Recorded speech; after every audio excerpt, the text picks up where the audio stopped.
É com prazer que eu volto a este lugar depois de 30 anos. Mas, nesse período, eu vim outras vezes aqui. É uma alegria rever alguns, que são poucos daquela época, mas principalmente por causa da motivação dessa minha volta. O que nós estamos comemorando hoje é um acontecimento raro. Poucos pastores sobrevivem. Então, nós temos uma exceção aqui, que é o pastor Neto, está aqui há 30 anos. Isso tem algumas, pelo menos duas razões óbvias. Primeiro, porque Deus aprovou a presença dele aqui. Segundo, que a igreja aprovou a presença dele aqui. E eu procurei texto, conversei com o pastor Neto, e parece que eu vou repetir o mesmo sermão de 30 anos atrás. É um texto que eu tenho usado em outras ocasiões, e eu tenho a impressão de que já foi pregado aqui. Mas a impressão também que eu tenho, que não é mais impressão, é certeza, é que poucos se lembram do sermão. Filipenses capítulo 4, versículo 13. Filipenses capítulo 4, versículo 13. Uma das razões que eu tenho ficado algum tempo na mesma igreja é porque a maioria dos membros diz o seguinte: eu gosto do pastor Mário porque ele fala pouco. Então eu vou honrar agora a minha fama e resumir o que puder, o que for possível. Filipenses 4:13 diz assim. Ele é um versículo que até alguns têm como seu texto preferido. Posso todas as coisas naquele que me fortalece. Outra versão diz: tudo posso em Deus que me fortalece. Filipenses é uma carta que Paulo escreveu da prisão, da qual não saiu com vida. Paulo fez um ministério de implantação do evangelho em várias partes, inclusive ali na Europa e em outros lugares. Ele se dedicou a espalhar a chama do evangelho de Jesus Cristo. A conversão dele se deu num episódio especial, quando ele foi testemunha da morte de Estevão. Ele ficou tão impressionado com a forma como Estevão, seguidor de Jesus, foi morto, que aquilo o levou a ver, afinal de contas, se esse Jesus merecia que alguém morresse por ele. E ele, então, encontrou com Jesus no caminho de Damasco. E depois ele se tornou um plantador do evangelho em várias partes. Ele está escrevendo esta carta da prisão da qual não sairia vivo. Filipos, onde estava a igreja aos filipenses, foi organizada por Paulo. E essa carta, quem trouxe para a igreja, essa carta de Paulo à igreja de Filipos, foi o sobrinho de Paulo, Timóteo. Timóteo foi visitar Paulo na prisão, da qual ele não saiu. Foi a última vez que Timóteo viu Paulo, o seu tio, e foi levar alguma coisa que, possivelmente a União Feminina daquela época, preparou para o prisioneiro Paulo. Então, ele embrulhou as coisas e levou lá para a prisão de Roma. Na volta, deixando lá o que as irmãs tinham arrumado para Paulo, ele então trouxe esta carta que Paulo escreveu da prisão. E nessa carta, algumas coisas muito interessantes, e eu estou dizendo isso para que os irmãos tenham a curiosidade de ler esta carta de Paulo aos Filipenses. Ela é curtinha, ela tem 4 capítulos, então é fácil ler.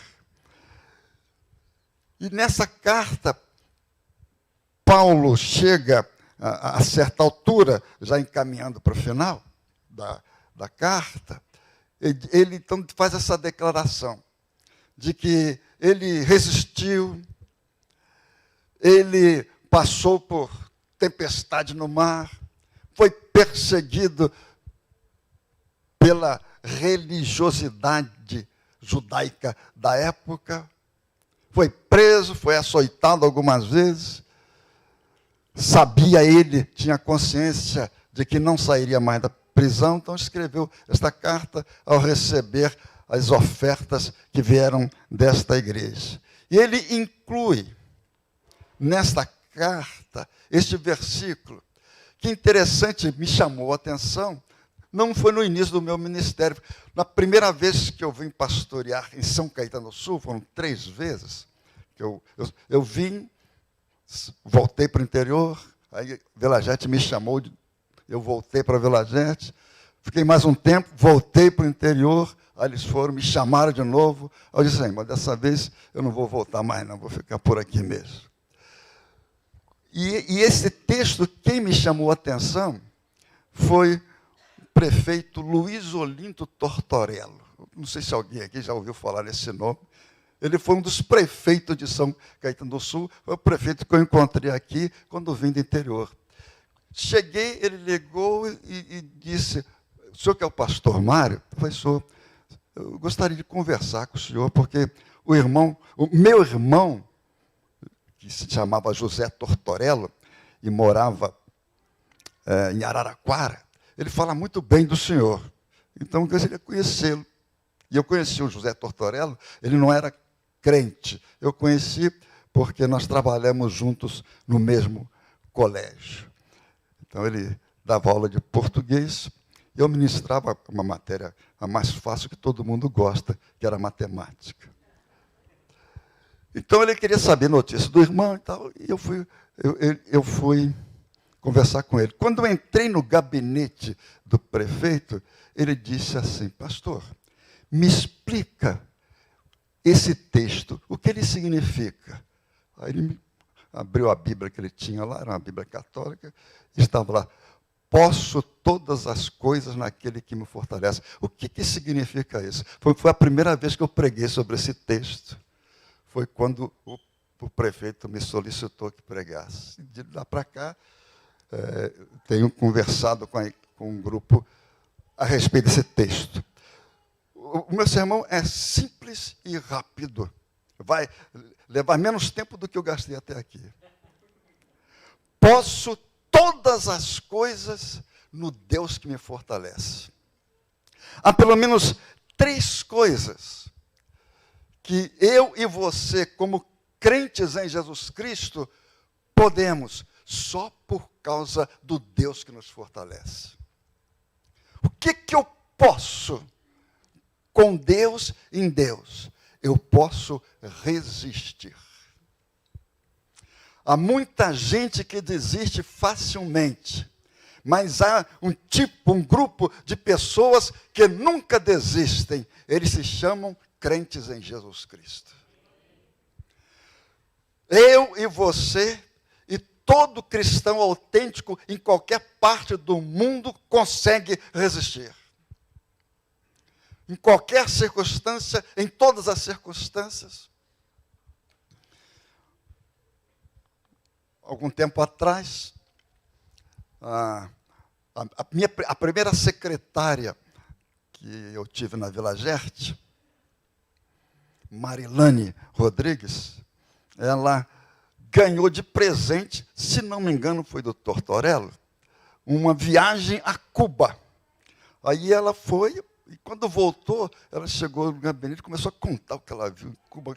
Uma coisa deslumbrante que ela viu, porque essas pessoas que vão como turista, e realmente tem um lugar lá especial que eles realmente são bem atendidos.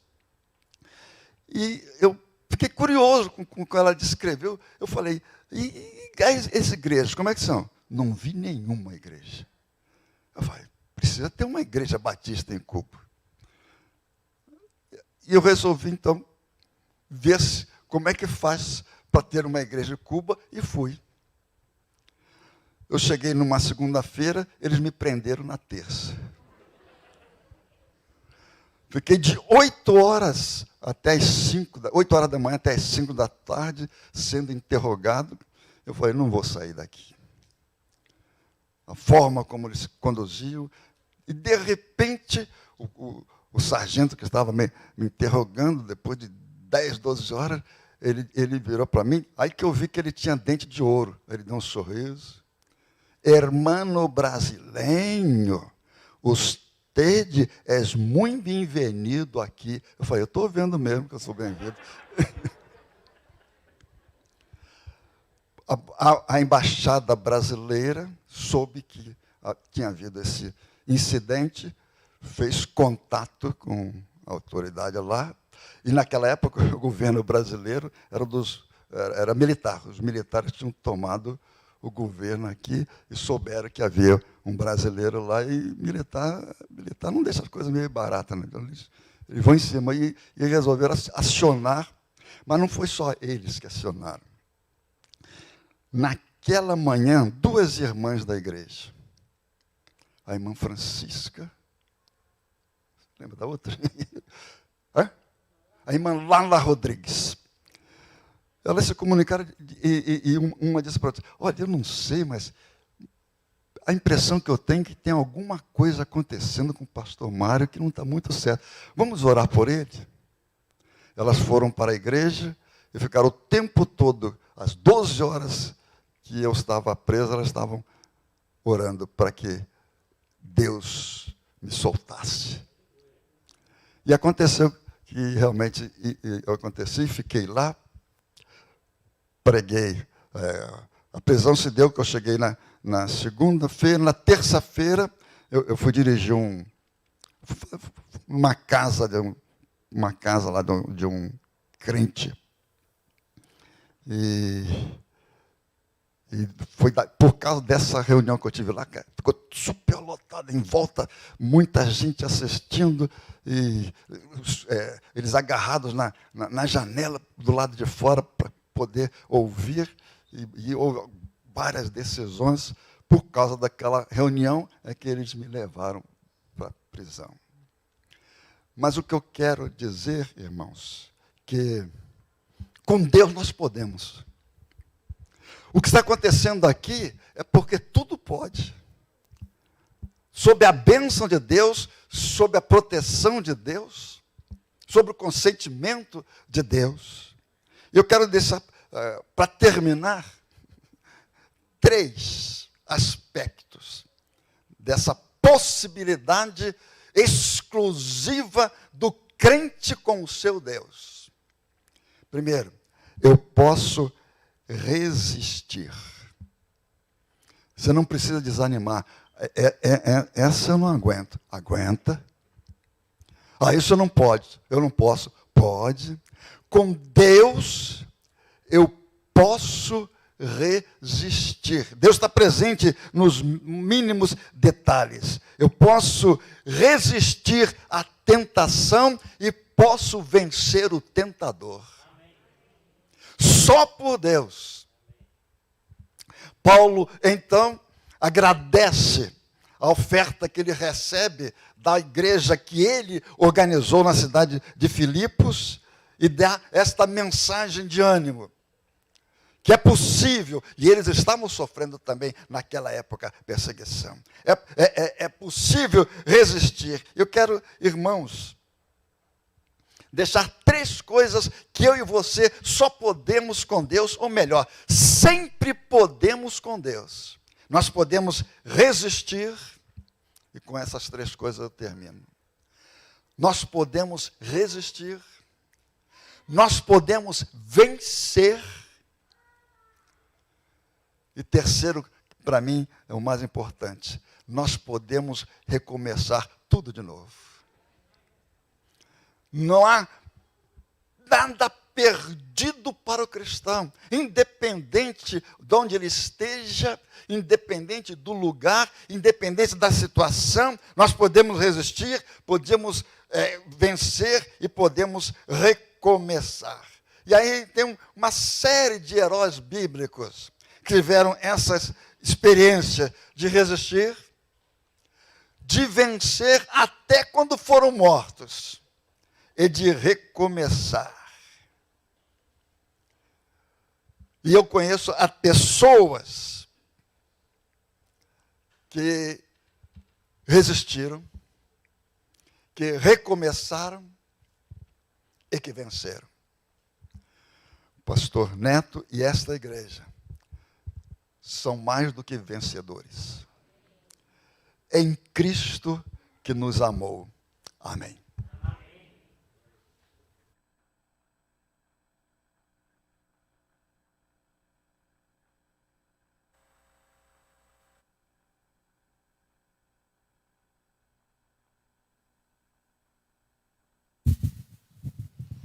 Pai bendito, muito obrigado pela vida do pastor Mário, obrigado pelo ministério dele aqui em São Caetano do Sul e em outros locais onde ele esteve, mas em especial aqui, junto à Igreja da Vila Gerte, e a bênção que ele tem sido na minha vida, no meu ministério também.